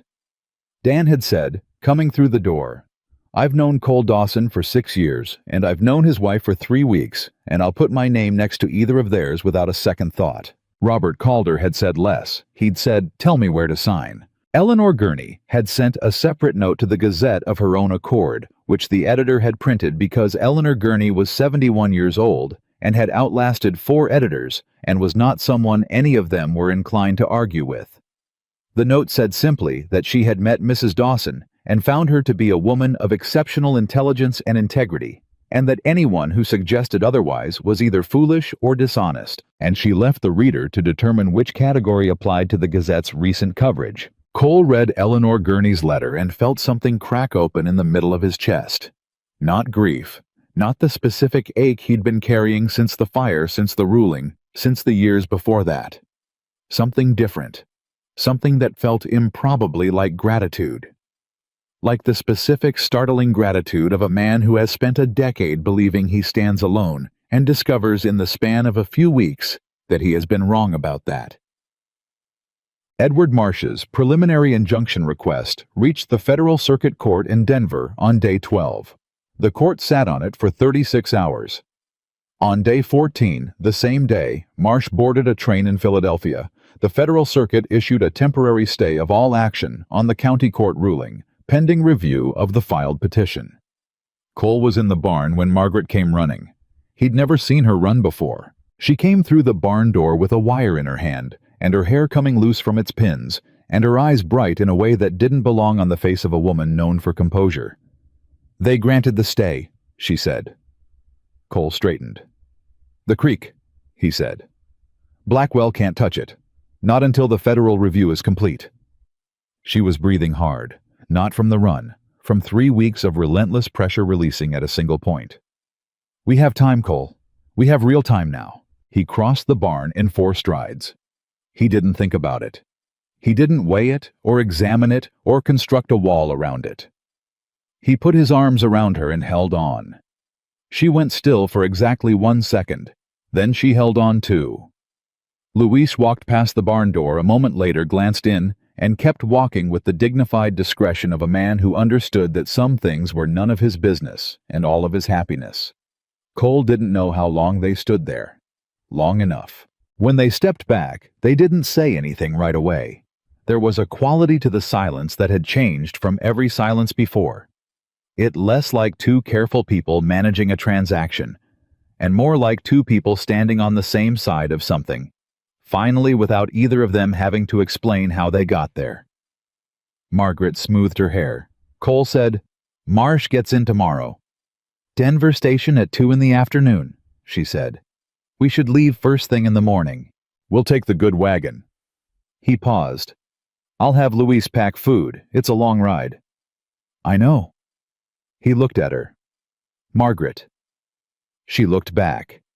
He had things he could have said.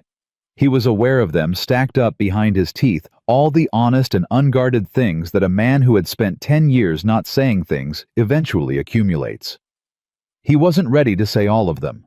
He wasn't sure he had the right language yet, but he said the one that mattered most right now. "Thank you," he said, "for all of it." She held his gaze for a long moment. "Don't thank me yet," she said. "We still have a federal hearing to win." "I know. And Blackwell isn't done." "I know that too." She nodded once, started to turn back toward the house. "Margaret." She stopped. "After," Cole said. "When this is finished, I'd like to talk about something." She didn't ask what. She seemed to understand with the same precision she brought to everything else exactly what he meant. "After," she agreed, and she went back to the house, and Cole stood in the barn for a moment longer, looking at the western wall where the light was changing toward evening. And he thought about a government notice on a kitchen table 30 days ago, and a woman on a boarding house porch with a book in her hand and a worn leather suitcase at her feet. And he understood that the thing he'd been most afraid of, trusting someone enough to let them stand beside him, had happened so gradually and so completely that he hadn't even felt the walls come down. He just looked around one day and found that they were gone. They left for Denver before the sun came up. Cole drove, and Margaret sat beside him with the full document case on her lap. 43 pages of organized evidence that she had checked twice the night before, and once more at 4 a.m. when Cole had come downstairs and found her at the desk with the lamp burning, and said nothing. Just put a cup of coffee next to her hand and went to get the horses ready. She'd noticed that. She noticed everything he did now, the same way she noticed everything completely, without sentimentality, and with a growing understanding that the things Cole Dawson did, without being asked, were the truest language he had. The ride to Denver took most of the day. They stopped once to rest the horses and eat the food Luis had packed without being told to bread dried meat. 2 apples, a jar of coffee that was cold by mid-morning, but that neither of them complained about. They sat on the tailgate of the wagon in the thin mountain air and ate and didn't talk much. And the silence between them was the kind that had stopped needing to be filled sometime in the last 2 weeks. Margaret thought about Edward Marsh. She hadn't told Cole everything about Marsh. She'd told him the professional truth. Federal land law, Philadelphia. Practice her father's connection. She hadn't told him that Marsh had also once, 7 years ago, told her father that his daughter had the finest legal mind he'd encountered in 20 years of practice, and that it was a profound waste that the bar wouldn't admit women. She hadn't told Cole that, because it felt like the kind of thing that sounded like self-promotion, and she'd spent enough of her life being accused of thinking too highly of herself by people who couldn't actually match her. But she thought about it now sitting on the tailgate of Cole Dawson's wagon, because in 2 hours she was going to walk into a meeting with the best federal land lawyer she knew and present a case she had built largely by herself, and she needed to believe that what she'd built was enough. Cole said without looking at her, "Stop." She looked at him. "Stop what?" "Whatever you're doing in your head right now." He took a drink from the canteen. "The thing where you go somewhere quiet and start doubting." Margaret stared at him. "I wasn't—" "You get a particular look," he said, "like you're cross-examining yourself." He handed her the canteen. "The case is good. You know it's good." She took the canteen. "It needs to be more than good," she said. "It needs to be undeniable." "Is it?" She thought about 43 pages. About 7 falsified amendments. About a county judge whose name appeared on Blackwell's acquisitions. About a pattern so clear that the only question was whether the federal court would have the courage to follow it to its conclusion. "Yes," she said. "Then stop cross-examining yourself," Cole said. She handed back the canteen. "You pay attention to things," she said, "more than people realize." Cole climbed back up to the wagon bench. "Most people don't keep still long enough to notice anything." Margaret climbed up beside him. As they started moving again, she thought that of all the unexpected things about Cole Dawson, the water pump, the cold coffee, the letter to the Gazette, the moment in the barn, the most unexpected was this, that a man who had spent 10 years closing himself off had turned out to be someone who paid very close attention to everything, to her. Japo. Edward Marsh was waiting at the Denver Station Hotel, where they'd agreed to meet, and he was smaller than Cole had expected, a compact, sharp-eyed man of about 55, with the kind of stillness that came from decades of knowing exactly how much energy each situation required, and not spending a drop more. He shook Cole's hand briefly. Then he turned to Margaret, and his expression changed into something that was not quite a smile, but held a great deal of warmth underneath it. "Miss Ellis," he said, then caught himself. "Mrs. Dawson." "Mr. Marsh," Margaret said. "Thank you for coming. I told your father once that if you ever needed legal support, I would provide it."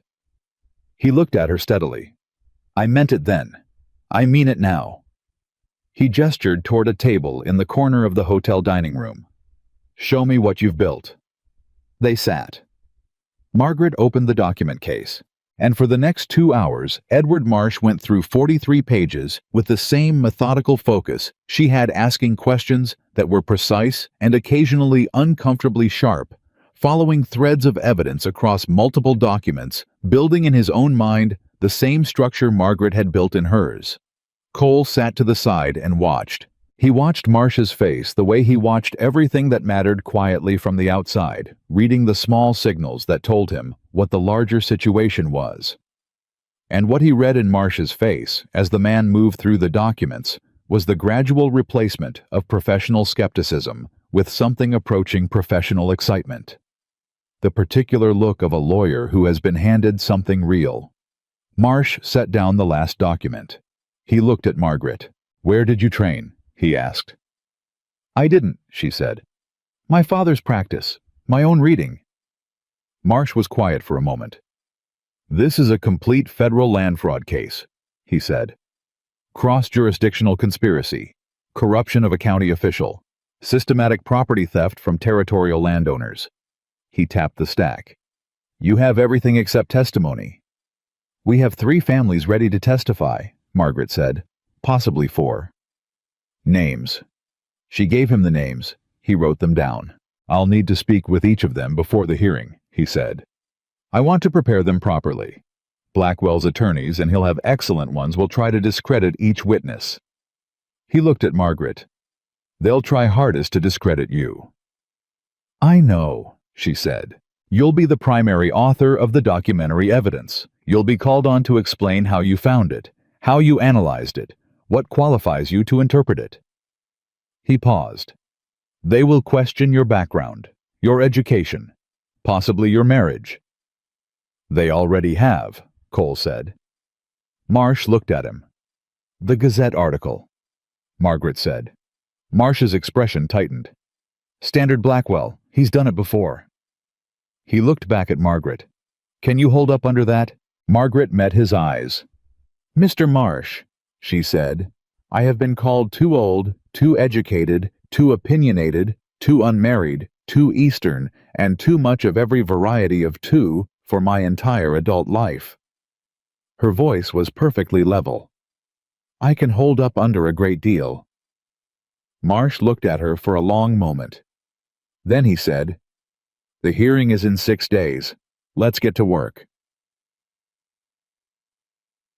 6 days was not enough time. It was also exactly enough time. They worked through the evenings in the hotel meeting room Marsh had arranged, going over testimony structure and documentary presentation, and the particular choreography of a federal hearing that was not a trial, but carried the weight of one.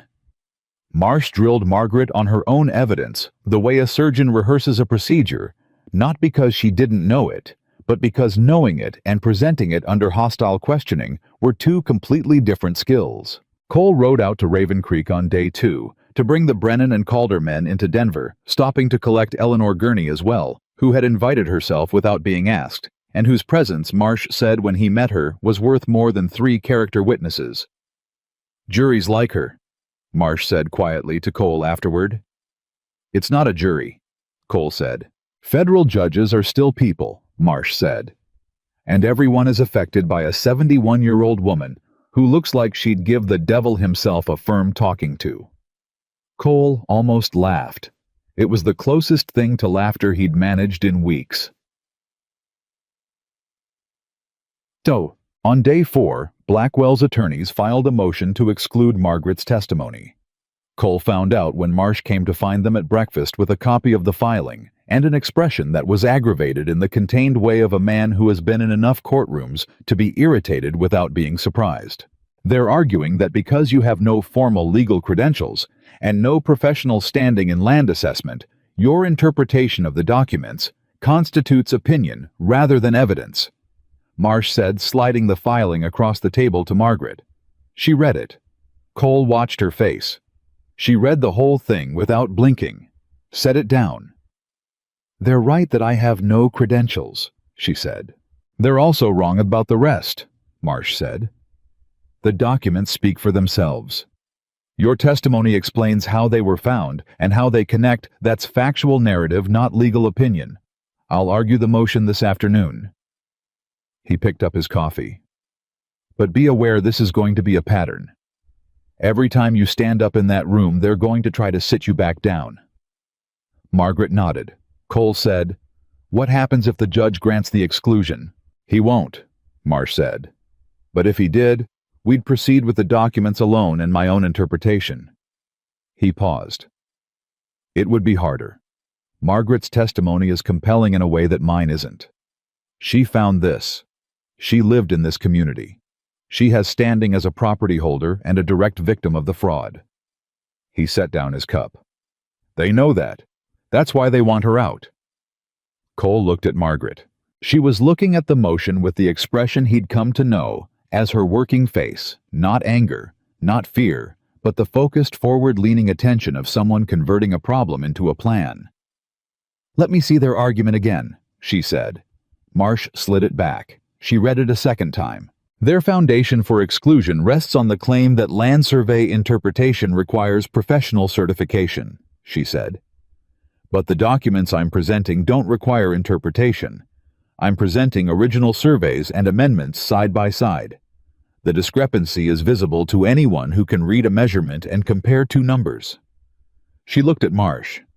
"I'm not testifying as an expert in land surveying. I'm testifying as a person who read two documents and found that the numbers didn't match." Marsh stared at her.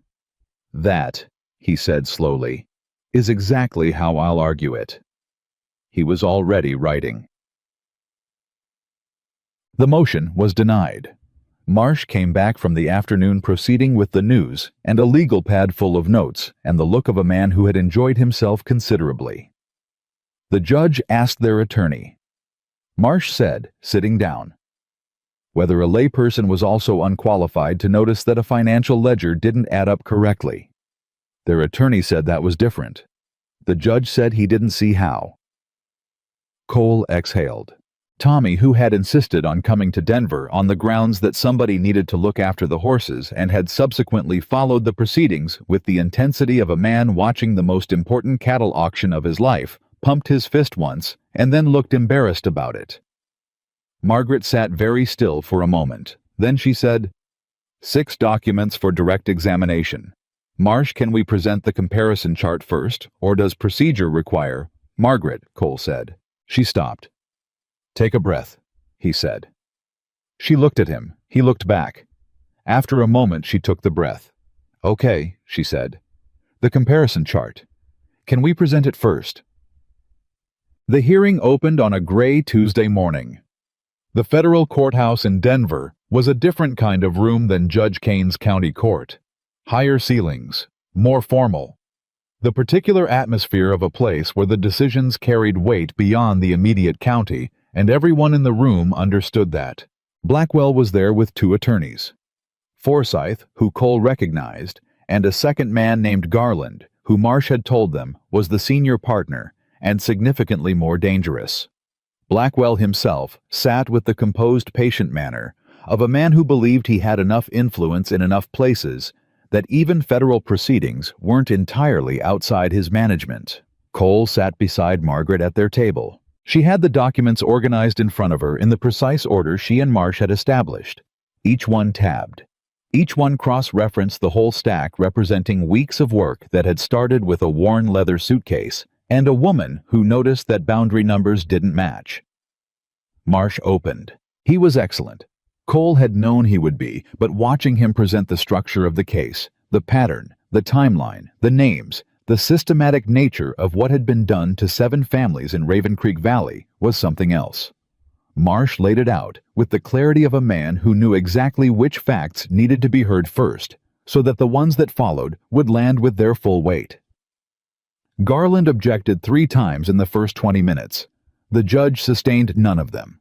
Then Margaret took the stand. Cole watched her walk to the witness chair and sit down and look at the judge directly, and he thought about the porch of Mrs. Harlow's boarding house, where she'd held out her hand like a lawyer closing a deal, and he thought about the kitchen table, where she'd told him about her father, and he thought about the barn, where she'd held on just for a moment, just long enough, and he thought that whoever had called this woman too difficult or too old or too much had simply been too small to understand what they were looking at. Marsh led her through the testimony.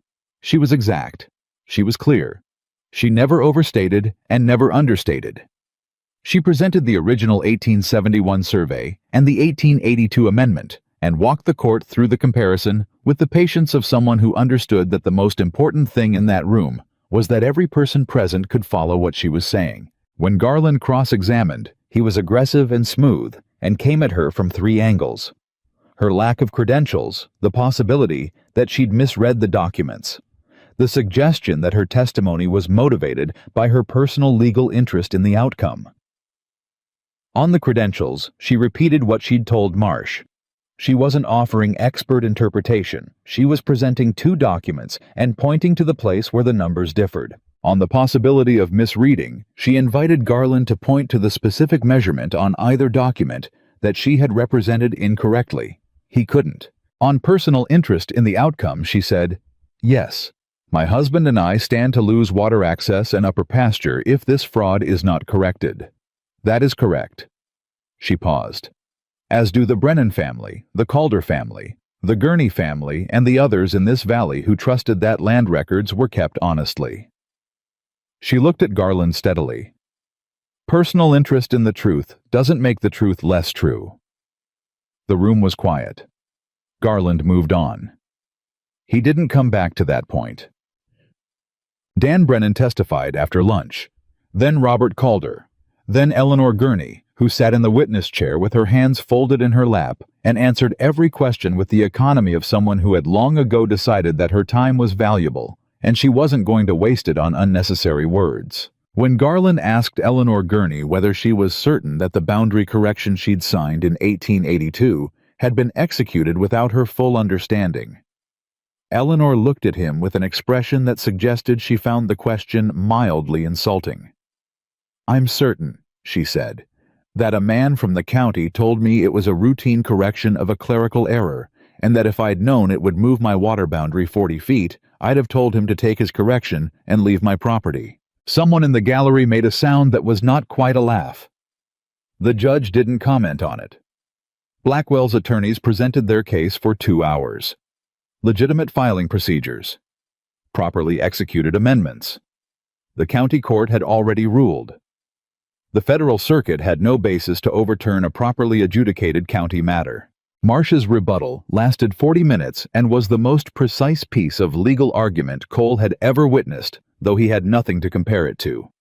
He addressed every point Garland had raised and connected each one back to the same conclusion, that when a pattern of identical amendments executed by the same agent, approved by the same judge, benefiting the same buyer, was examined as a whole rather than as isolated incidents, it was not a series of routine corrections.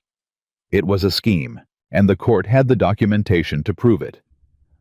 The judge took 3 days to deliberate, 3 days during which Cole and Margaret stayed in Denver and did not discuss the outcome because there was nothing to be done about the outcome now, and both of them knew it. They walked, they ate. Cole found a bookstore and bought Margaret a book she'd mentioned once in passing 3 weeks ago that she'd been meaning to read, and he handed it to her without comment. And she looked at him for a moment in a way that had nothing to do with legal proceedings. On the second evening, they sat in the hotel dining room after dinner, and the conversation went quiet, in the comfortable way it did now, and Cole said, "I need to say the thing I said I'd say after." Margaret looked at him. "This is after," he said. She waited. "I was 34 years old when you arrived at my ranch," Cole said. "I had spent 10 years being certain that the smartest thing I ever did was stop needing people." He looked at his hands on the table. "I was wrong about that. I know I was wrong about it now, the way you know something when it's not an idea anymore, when it's just a fact about your life." He looked up. "You are the best thing that has happened to me. Not the legal arrangement. Not the case. You, Margaret Ellis." He paused. "Dawson.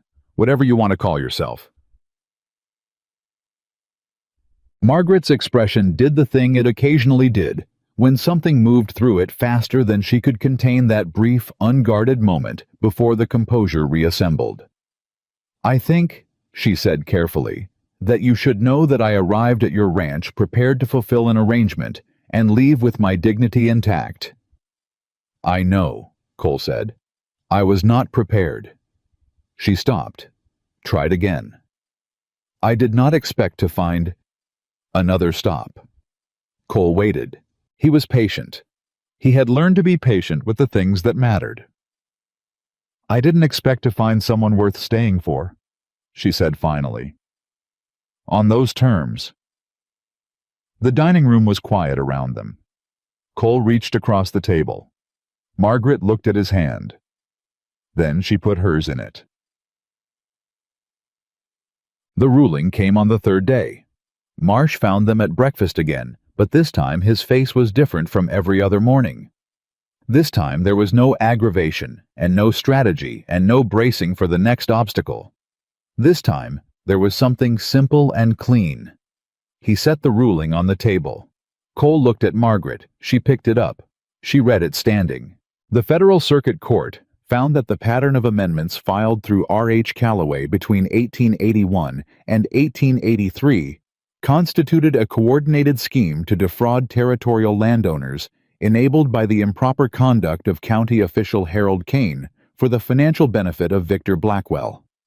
All affected amendments were declared void. Original survey boundaries were restored. The matter was referred to the Territorial Attorney General for criminal proceedings. Margaret set the ruling down. She pressed both hands flat on the table. Cole watched her and did not speak. She stood like that for a long moment. This woman who had held herself straight through everything, through the records office and the county hearing, and the Gazette article, and Garland's cross-examination, and 3 days of waiting, and he watched her let it land. Watched her let herself feel the full weight of what had been built and fought for and won. Then she looked up. Her eyes were bright in a way that had nothing to do with tears, and everything to do with the specific light that comes into a person's face when they have done something they weren't certain they could do and discovered they could. The creek, she said.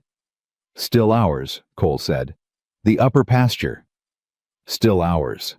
The Brennans, the Calders, Eleanor Gurney. All of them. Margaret breathed out. Cole came around the table. He didn't think about it. He didn't construct anything or calculate it. He simply put his arms around her, and she put her arms around him, and they stood there in the breakfast room of a Denver hotel while Edward Marsh, very diplomatically, became interested in something outside the window.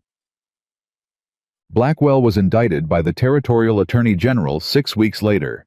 Calloway cooperated with investigators in exchange for reduced charges and provided documentation that implicated 2 additional officials in the Land Commission, which expanded the criminal case well beyond what Margaret had found in the records office.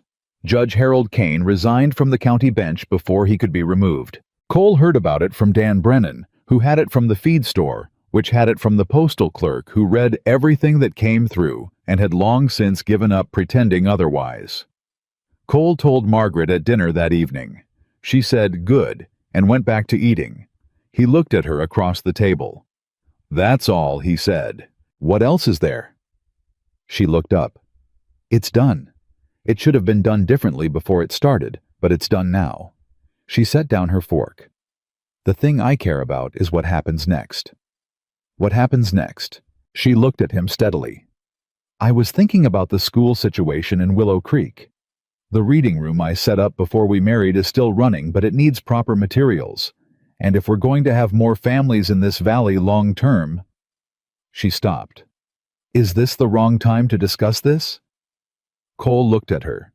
At the woman who had spent 3 weeks dismantling a land fraud scheme and was now at dinner planning a school. "No," he said. "It's exactly the right time." She talked. He listened. He asked questions which she answered with the particular enthusiasm she always had when a problem had a solution that could be built with the right materials and enough determination. Luis appeared in the kitchen doorway to ask about tomorrow's cattle rotation. Saw the 2 of them in the middle of the kind of conversation that didn't need interrupting and backed out quietly without knocking. Tommy was somewhere outside singing badly to himself. The lamp was burning on the table, where Margaret had reorganized the supply shelves and built the new ledger system, and where the copy of the federal court ruling now sat in the top drawer, filed under R for Raven Creek, for right, for the only category that had ever mattered. 8. They married again. Not legally, they were already legally married. Had been for 40 days when they stood in the small white church at the edge of Willow Creek on a Saturday in September, with the valley showing its early fall colors through the open doors. This time there were flowers. This time there were guests. Dan Brennan and his wife. Robert Calder and his brothers. Eleanor Gurney in her best dress sitting in the front row with the air of someone who had known this was coming before either of the principal parties had admitted it to themselves. Tommy cried and then spent considerable effort pretending he hadn't. Louise stood at the back of the church and smiled the quiet private smile of a man whose faith in something had been confirmed. Edward Marsh had sent a wire from Philadelphia that said simply, "Well done, both of you." When the minister asked Cole if he took this woman as his wife, Cole looked at Margaret, who was standing beside him in a dress that was not elaborate, but was exactly right, holding a small bunch of wildflowers that she'd picked herself that morning, because she'd said she preferred them to anything from a florist, and he said yes, with the particular certainty of a man who has thought about something until it became undeniable. When the minister asked Margaret if she took this man as her husband, she looked at Cole for one long moment. Then she said, "I do."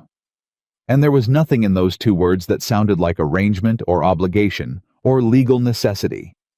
There was only the sound of a woman who meant what she said. The minister said they could kiss the bride. This time neither of them looked at the minister. They looked at each other. And Cole Dawson, who had spent 10 years building walls against exactly this, kissed his wife in a small church in the Colorado Territory, while Tommy wept openly into a handkerchief, and Eleanor Gurney nodded once satisfied, and the valley outside sat gold and green and permanent under the September sky. Years later, people in Raven Creek Valley told the story. Not the way gossip travels sideways and reduced. The way true things travel with their weight intact. They told it about a man who had believed solitude was strength and discovered it was only loneliness with better posture. They told it about a woman who had been counted out by every measure her society used for counting, and who had turned out to be the measure by which everyone else fell short. They told it about a 30-day deadline and a worn leather suitcase, and a woman on a porch who had looked a cowboy in the eye and refused to be grateful for scraps. They told it about federal court and falsified deeds and a land fraud that affected 9 families and was undone by one woman who read 2 documents and noticed that the numbers didn't add up. They told it about the letter to the Gazette, signed by a man who had never in his adult life told another person what he thought of them out loud.